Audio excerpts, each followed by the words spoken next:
കുടുംബ ഭരദേവതകളെക്കുറിച്ച് ഇതിനു മുമ്പ് നമ്മൾ വീഡിയോ ചെയ്തിട്ടുണ്ടെങ്കിൽ പോലും ആ ഭരദേവതയുടെ സങ്കല്പം എന്താണെന്നുള്ളൊരു വിശദമായ വീഡിയോ കൂടി ചെയ്യണമെന്ന് പ്രേക്ഷകരുടെ ആഗ്രഹപ്രകാരമാണ് നമ്മൾ ഈ ഒരു വീഡിയോ ചെയ്യുന്നത്.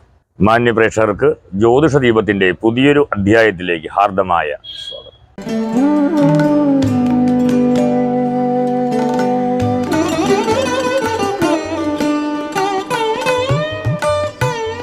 എങ്ങനെയാണ് ഭരദേവത ഉണ്ടാകുന്നത്?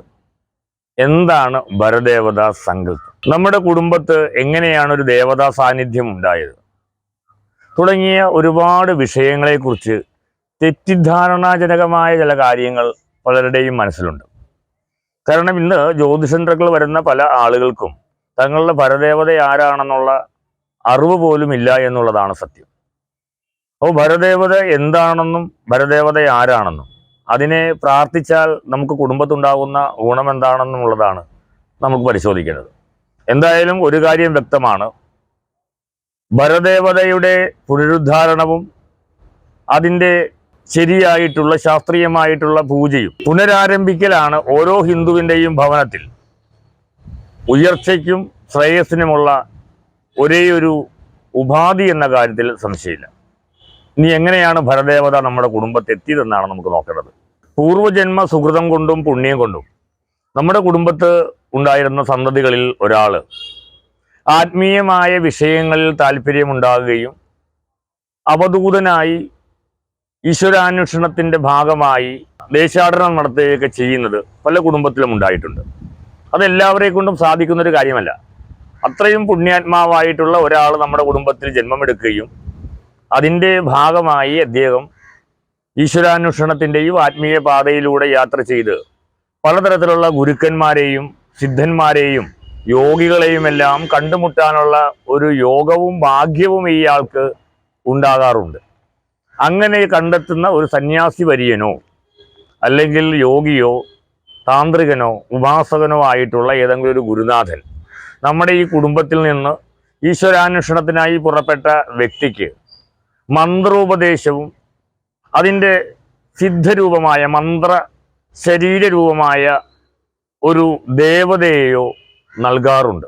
അങ്ങനെ ആ ദേവതയുടെ മന്ത്രവും ആ ദേവതാമൂർത്തിയെയും അദ്ദേഹത്തിൻ്റെ യാത്രകൾക്ക് അവസാനം സത്യം തേടിയുള്ള അല്ലെങ്കിൽ ഈശ്വരനെ തേടിയുള്ള ആ ഒരു യാത്രയ്ക്ക് അവസാനം തിരികെ കുടുംബത്ത് വരികയും തൻ്റെ ഇനിയുള്ള തലമുറകൾക്കും തൻ്റെ കുടുംബത്തിനും ശ്രേയസ് ഉണ്ടാകാൻ വേണ്ടി ആ ഒരു ദേവതയെ തൻ്റെ കുടുംബത്ത് പ്രതിഷ്ഠിച്ച് ശരിയായിട്ടുള്ള പൂജാകാര്യങ്ങൾ ചെയ്യുകയും തൻ്റെ ജീവിതത്തിൻ്റെ അല്ലെങ്കിൽ തൻ്റെ ആ ഒരു ജന്മത്തിൻ്റെ അവസാനം ഈ ദേവത എൻ്റെയും എൻ്റെ കുടുംബത്തിൻ്റെയും കുടുംബാംഗങ്ങളുടെയും ഇനി വരുന്ന തലമുറയുടെയും ശ്രേയസ്സിന് വേണ്ടി ഈ കുടുംബത്ത് കുടിയിരിക്കണമെന്നും അവർക്ക് വേണ്ടിയിട്ടുള്ള പൂജയും മറ്റ് കാര്യങ്ങളും ഓരോ തലമുറയിൽപ്പെട്ട അംഗങ്ങളും അത് ചെയ്തുകൊള്ളും എന്നും ഒരു സത്യപ്രസ്താവന നടത്തി ആ ഉപാസകനായ ആ യോഗിവര്യനായ വ്യക്തി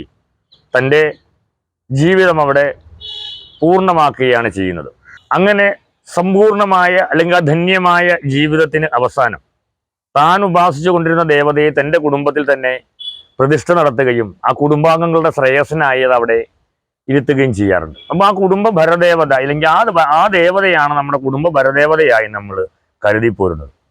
അപ്പോൾ അത്രയും ശ്രേഷ്ഠവും ധന്യവുമായ ഒരു കുടുംബത്തിൻ്റെ പിന്തുണക്കാരാണ് നമ്മളെന്ന് നമ്മൾ വിചാരിക്കണം. നമ്മുടെ കുടുംബത്തിൽ യോഗിവര്യനായ ഒരു വ്യക്തി ഉണ്ടായിരുന്നുവെന്നും അദ്ദേഹം സർവസിദ്ധനായിരുന്നെന്നും ആ ദേവിയെ ഉപാസിച്ച് പ്രീതിപ്പെടുത്തി പ്രതിഷ്ഠിച്ചിട്ട വ്യക്തിയാണ് എന്നും നമുക്ക് മനസ്സിലാക്കാൻ സാധിക്കണം. അപ്പോൾ അദ്ദേഹത്തിൻ്റെ ആഗ്രഹവും അദ്ദേഹത്തിൻ്റെ അഭിലാഷവും ആ ഒരു ദേവതയുമായി അദ്ദേഹത്തിൻ്റെ ഒരു ഉപാധിയും ഉടമ്പടിയുമാണ് നമ്മുടെ കുടുംബത്തിൽ ഉള്ള കുലദേവത ഇല്ലെങ്കിൽ നമ്മുടെ ഭരദേവത കുടുംബ ഭരദേവത എന്നൊക്കെ പറയുന്നത്. അപ്പോൾ നമ്മളുടെ കുടുംബത്തിന് പിന്നീടുണ്ടായ ശ്രേയസിൻ്റെ അടിസ്ഥാനമായിട്ടുള്ളതും ആധാരശിലയും എന്ന് പറയുന്നത് ഈ പരദേവതയാണ്. അപ്പോൾ ഈ പരദേവതയെ എത്രത്തോളം നമ്മൾ അതിൻ്റെ ശ്രേയസ്സിന് വേണ്ടി അതിൻ്റെ ഐശ്വര്യത്തിന് വേണ്ടിയിട്ട് അതിനെ പ്രീതിപ്പെടുത്തുന്നോ ഉപാസിക്കുന്നോ പൂജ നടത്തുന്നോ അതിനൊപ്പം നമ്മുടെ കുടുംബവും ശ്രേയോസോന്മുഖമായി മാറും. നമ്മുടെ തലമുറയിൽപ്പെട്ട എല്ലാവരും ശ്രേയസ് ഉണ്ടാകുമെന്നുള്ളതാണ് സത്യം. പക്ഷേ ഇന്ന് അതെല്ലാം ഒരു ബാധ്യതയായി കരുതിപ്പോരുന്ന നമ്മൾ ഒരു ശ്രേഷ്ഠനായിട്ടുള്ള ഒരു ദിവ്യനായിട്ടുള്ള വ്യക്തി ഉപാസിച്ചു കൊണ്ടിരുന്ന ആ ദേവതയെ വളരെ ലാഘവ ബുദ്ധിയോടെ കൊണ്ടുവന്ന് ഒഴിവാക്കുകയോ ഇല്ലെങ്കിൽ വസ്തു വീതം വയ്ക്കുമ്പോൾ ആരുടെയെങ്കിലും വസ്തുവിൽ അത് പെടുകയോ അവർക്കിടെ സൗകര്യാർത്ഥം അവരതിനെ കൊണ്ട് ഏതെങ്കിലും ക്ഷേത്രത്തിൽ കൊണ്ടുവന്ന് ഇരുത്തും എന്ന് പറയുകയോ ഇല്ലെങ്കിൽ ഏതെങ്കിലും ഉപാസകനായിട്ടുള്ള വ്യക്തിയോ പൂജാരിയെ വിളിച്ച് അതിനെ പിടിച്ചു കൊണ്ടുവന്ന് ബലപ്രയോഗിച്ച് എവിടെയെങ്കിലും ലയിപ്പിച്ച് അവരുടെ ബാധ്യതയും അവരുടെ ആ ഒരു ശല്യവും ഒഴിക്കുന്ന രൂപത്തിലാണ് അവരതിനെ കൊണ്ടുവന്ന് ഒഴിവാക്കുന്നത്. അങ്ങനെ ആ ഒഴിവാക്കലോടുകൂടി അത്രയും നാൾ ഉണ്ടായിരുന്ന ആ കുടുംബത്തിന്റെ ശ്രേയസ് അന്നത്തോടുകൂടി അവസാനിക്കുകയും അവിടെ രണ്ടു പേരുടെ ശാപമാണ് നമ്മൾ കേൾക്കുന്നത്. ഒന്ന് ആ ഉപാസകനായിട്ടുള്ള നമ്മുടെ പൂർവികനായിട്ടുള്ള ആ സിദ്ധയോഗിയുടെ ശാപവും അദ്ദേഹം ഉപാസിച്ചു കൊണ്ടിരുന്ന ആ ദേവതയുടെ ശാപവും ഒരുമിച്ച് ആ കുടുംബത്തിൽ ഏൽക്കേണ്ടി വരികയും അതോടുകൂടി കുടുംബം ഛിന്ന ഭിന്നമായി ഉണ്ടായിരുന്ന ഐശ്വര്യങ്ങളെല്ലാം അധപ്പതിച്ച് വസ്തുവകളെല്ലാം കയ്യിൽ നിന്ന് നഷ്ടപ്പെട്ട് പിന്നീടുള്ള തലമുറ അലഞ്ഞു നടക്കുന്ന ഒരു കാഴ്ചയാണ് നമുക്ക് കാണാനായിട്ട് സാധിക്കുന്നത്. അപ്പോൾ കേരളത്തിലെ ഹൈന്ദവ കുടുംബങ്ങൾക്ക് പഴയ പ്രതാപവും പഴയ ഐശ്വര്യവും നമ്മുടെ തലമുറകൾക്ക് അവർ അർഹിക്കുന്ന രീതിയിലുള്ള ഉയർച്ചയും ഉണ്ടാകണമെങ്കിൽ നമ്മുടെ പൂർവികനായിട്ടുള്ള ആ വ്യക്തി ആചരിച്ച് ഉപാസിച്ച് പ്രതിഷ്ഠിച്ച ആ ദേവത ഏതായിരുന്നു എന്ന് കണ്ടുപിടിക്കുകയും അതിനെ പുനർസൃഷ്ടിക്കുകയും അതിനെ ഉദ്ധാനം നടത്തുകയും ഒക്കെ ചെയ്താൽ മാത്രമാണ് നമുക്കെല്ലാം ഇന്ന് അനുഭവിച്ചു കൊണ്ടിരിക്കുന്ന ഈ ദുരന്തത്തിന് ഒരവസാനം വരുത്തുവാൻ സാധിക്കുകയുള്ളൂ എന്നുള്ളതാണ് സത്യം. അത് ചിലപ്പോൾ ഭദ്രകാളിയാകാം, ചില ഭാഗങ്ങളിൽ ശാക്തേയ മൂർത്തികളും മന്ത്രമൂർത്തികളുമാകാം, നാഗദേവതകളാകാം. അങ്ങനെ ഈ ദ്രാവിഡ ഭൂമിക്ക് അനുയോജ്യമായിട്ടുള്ള ശാക്തേയ മൂർത്തികളായിരിക്കും പലപ്പോഴും ഉണ്ടാകുന്നത്. അതുപോലെ ഓരോ ജാതി ഗോത്ര വ്യത്യാസമനുസരിച്ച് ദേവതകൾക്ക് വ്യത്യാസവും സംഭവിക്കാം. അപ്പോൾ ഒരു ആദ്യ തലമുറ ഇത് സ്ഥാപിക്കും, രണ്ടാമത്തെ തലമുറ ഇതിനെ കൊണ്ടു നടക്കും, മൂന്നാമത്തെ തലമുറയോടുകൂടി ഇത് അവസാനിക്കും, നാലാമത്തെ തലമുറയ്ക്ക് വീണ്ടും ഒരു നിയോഗമുണ്ടാകാം ഇതിനെ വീണ്ടും പുനർസൃഷ്ടിക്കാനായിട്ട്. അങ്ങനെ വീണ്ടും നമ്മൾ പുനഃപ്രതിഷ്ഠ നടത്തുമ്പോൾ ശ്രദ്ധിക്കേണ്ട ഒരു കാര്യമെന്ന് പറയുന്നത് ആ പൂർവികനായിട്ടുള്ള ആളുകൾ ഏത് രീതിയിലാണോ അതിനെ ആചരിച്ചു പോരുന്നിരുന്നത് ആ രീതിയിൽ തന്നെ അതിനെ പുനർപ്രതിഷ്ഠിക്കാനും ആചരിക്കാനും തലമുറ ശ്രമിക്കണമെന്നുള്ളതാണ്.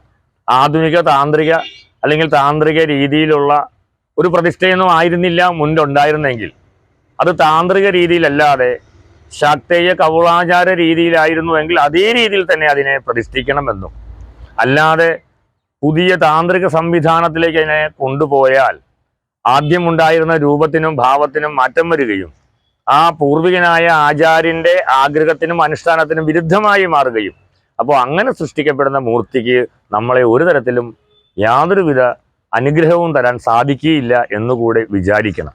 അപ്പോൾ അതുകൊണ്ട് പൂർവികർ എന്ത് രീതിയിലാണ് ആചരിച്ചു പോരുന്നത് അതേപോലെ തന്നെ ആയിരിക്കണം നമ്മളുടെ ആ ഒരു പൂർവാചാരം അല്ലെങ്കിൽ നമ്മുടെ കുലദേവതയുടെ ആ സ്ഥാപനം എന്നുകൂടി നിങ്ങൾ ശ്രദ്ധിക്കണം എന്ന് പറഞ്ഞുകൊണ്ട് അതിൽ ഏതെങ്കിലും ആളുകൾക്ക് ഇതിനെക്കുറിച്ചിട്ടുള്ള ഏതെങ്കിലും സഹായങ്ങൾ വേണമെങ്കിൽ നിങ്ങൾക്ക് തീർച്ചയായിട്ടും ബന്ധപ്പെടാം എന്ന് പറഞ്ഞുകൊണ്ട് ഈ വീഡിയോ നിങ്ങൾക്കായി സമർപ്പിച്ചുകൊണ്ട് നിർത്തുന്നു.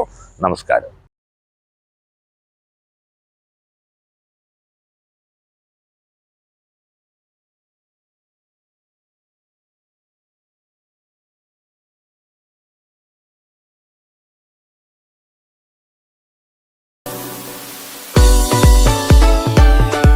Like, share, subscribe.